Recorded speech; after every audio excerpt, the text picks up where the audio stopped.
Bismillahirrahmanirrahim. Assalamualaikum warahmatullahi wabarakatuh. Pada kesempatan ini kita akan belajar tentang hukum kelestarian massa, dan di bagian akhir video nanti saya akan sempatkan untuk menyinggung sekilas tentang hukum kelestarian momentum. Dan pertama, tentang hukum kelestarian massa. Dalam konteks ini kita memandang bahwa massa sistem M tetap konstan selama bergerak melalui medan alir. Dan ungkapan matematisnya diberikan oleh dm sistem dt sama dengan 0. Dengan menggunakan analisis volume kontrol, kita juga tahu bahwa ungkapan dari hukum kelestarian massa itu dapat dinyatakan dengan dot integral rho dv bar pada cv plus integral rho v dot n dA pada CS sama dengan 0. Dan ini dikenal dengan persamaan kontinuitas yang dapat diaplikasikan pada volume kontrol berhingga CV yang dibatasi oleh permukaan kontrol CS. Suku yang ini menunjukkan laju perubahan massa dalam volume kontrol, sementara bagian ini adalah total laju perubahan massa yang keluar dari permukaan kontrol. Dan nilainya sama dengan laju perubahan massa yang keluar dikurangi laju perubahan massa yang masuk.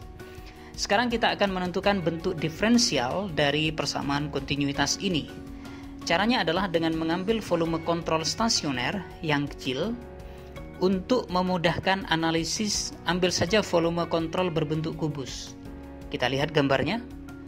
Dan di pusat elemen fluida berbentuk kubus ini, densitasnya kita nyatakan sebagai rho. Dan kecepatannya adalah U, V, dan W, masing-masing ke sumbu X, sumbu Y, dan sumbu Z. Karena elemen fluida ini kecil, maka bentuk integral dari persamaan kontinuitas tadi, suku yang ini, itu dapat dinyatakan dengan dot integral rho dv bar pada CV, itu akan mendekati do rho dot kali delta X, delta Y, delta Z. Laju perubahan aliran massa melalui permukaan kontrol itu dapat dianalisis secara terpisah. Dan dalam gambar ini kita diberikan aliran fluida melalui permukaan kontrol pada sumbu X. Jadi kalau kita lihat persamaan yang ini, untuk satu dimensi V ini akan berubah menjadi X, begitu. Dan kalau kita ambil nilai suku ini persatuan luas, persatuan dA, maka kita akan dapatkan suku ini bernilai rho dikalikan U.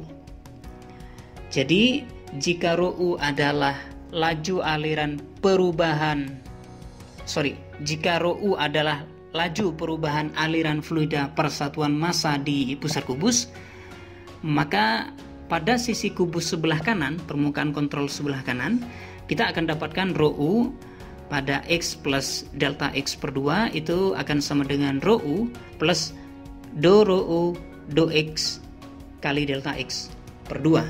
Sementara pada sisi sebelah kiri kita akan dapatkan rho U pada X min delta X per 2, karena dihitung dari tengah jadi dikurangi delta X per 2, dan itu di sebelah kiri itu akan sama dengan rho U minus do rho U do X kali delta X per 2. Dengan demikian, total laju aliran fluida pada sumbu X adalah yang ke kanan dikurangi dengan yang ke kiri. Kalau persamaan tadi ini adalah persatuan luas, maka kalau kita ambil tanpa persatuan luas, tinggal kita kalikan dengan luasannya, yaitu delta Y kali delta Z. Sehingga persamaannya menjadi total laju aliran fluida pada sumbu X adalah rho U plus do rho U do X kali delta X per 2 dikalikan luasnya delta Y delta Z dikurangi yang ke kiri rho U minus do rho U do X kali delta X per 2 dikalikan delta Y delta Z sebagai luas di sisi kiri. Dan ini akan sama dengan do rho U do X kali delta X kali delta Y kali delta Z. Sehingga dengan demikian kita juga bisa akan dapatkan bahwa total laju aliran massa pada sumbu Y itu akan sama dengan do rho V do Y kali delta X delta Y delta Z, dan pada sumbu Z, kita akan dapatkan laju aliran massa yang keluar pada sumbu Z itu akan sama dengan do rho W do Z kali delta X, delta Y, dan delta Z. Sehingga kalau kemudian kita total ke tiga sisi ini, tiga sumbu maksud saya, sumbu X, sumbu Y, sumbu Z, maka kita akan dapatkan totalnya adalah do rho U do X plus do rho V do Y plus do rho W do Z dikalikan dengan delta X, delta Y, dan delta Z. Dengan demikian, persamaan kontinuitas dalam bentuk diferensial itu menjadi do rho do T plus do rho U do X plus do rho V do Y plus do rho W do Z sama dengan 0. Dan persamaan kontinuitas ini merupakan persamaan fundamental dalam fluida. Kenapa? Karena ini berlaku untuk kasus aliran yang tuna atau tidak tuna, pun juga berlaku untuk kasus fluida kompresibel atau incompressible. Dan secara vektor kita bisa dapat tuliskan bahwa do rho do T plus del dot rho V sama dengan 0. Dan untuk aliran tuna, untuk kasus do rho do T sama dengan 0, maka kita akan dapatkan del rho V del dot rho V sama dengan 0. Sehingga kita akan dapatkan do rho U do X plus do rho V do Y plus do rho W do Z itu sama dengan 0. Ini juga untuk kasus yang kompresibel. Bagaimana kalau kasusnya adalah aliran fluida yang tuna, steady state, pada fluida yang incompressible. Incompressible itu maksudnya densitasnya konstan. Maka persamaan yang tadi itu berubah menjadi del dot V sama dengan 0 atau do U do X plus do V do Y plus do W do Z sama dengan 0. Dan sekarang kita lanjutkan ke fungsi aliran atau stream function. Kondisi aliran tuna incompressible berupa bidang dan dua dimensional itu adalah bentuk aliran yang paling sederhana dan gampang. Dan untuk kasus aliran dua dimensional ini, misalnya pada bidang XY, kita maksudkan bahwa kecepatannya hanya memiliki dua komponen, U pada sumbu X dan V pada sumbu Y. Oleh karena itu, persamaan kontinuitasnya menjadi do U do X plus do V do Y sama dengan 0. Maka kalau kita lihat persamaan ini memang hanya ada dua komponen, yaitu dua variabel. Tetapi kalau kita gambar dari sumbu X dan sumbu Y, kita lihat ini adalah sumbu X dan ini adalah sumbu Y, maka kecepatan fluida itu begini. Sehingga pada sumbu X komponennya adalah U dan pada sumbu Y komponennya adalah V. Dan kalau kita perhatikan dengan seksama gambar ini, maka sebetulnya U dan V itu saling berhubungan sedemikian rupa sehingga berlaku U sama dengan do C, do Y, dan V sama dengan minus do C, do X.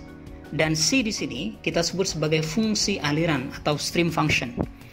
Jadi jika disubstitusikan ke persamaan sebelumnya, kita akan dapatkan bahwa do X dari do C, do Y plus do Y dari minus do C, do X itu akan sama dengan do 2C, do X do Y minus do 2C do Y do X yang sama dengan 0. Dengan persamaan ini kita tahu bahwa hukum kelestarian massa dipenuhi. Karena memang itulah asumsi awal persamaan ini diturunkan. Fungsi aliran ini menyederhanakan analisis kita. Dengan mengetahui C, maka kita akan dapatkan dua fungsi kecepatan U dan V sekaligus. Dan fakta penting terakhir adalah bahwa aliran dengan C konstan itu bersifat streamline, yakni ketika dy dx sama dengan V per U.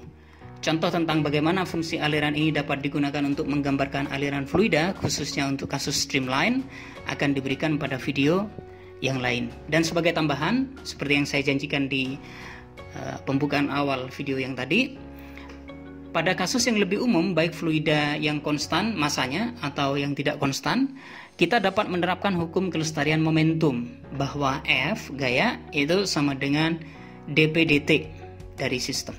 F di sini adalah resultan gaya yang bekerja pada fluida, pada sistem, dan P adalah momentum linear. Dan kita juga tahu bahwa P itu sama dengan integral VdM dari sistem. untuk kasus massa yang berubah. Maka hukum kelestarian momentum dengan menerapkan analisis volume kontrol pada fluida diberikan oleh sigma F dari isi volume kontrol itu sama dengan dou T integral V rho dV bar pada volume kontrol ditambah integral V rho V dot NdA pada permukaan kontrol. Jadi ini yang dapat saya sampaikan pada video kali ini. Terima kasih, semoga bermanfaat dan wassalamualaikum warahmatullahi wabarakatuh.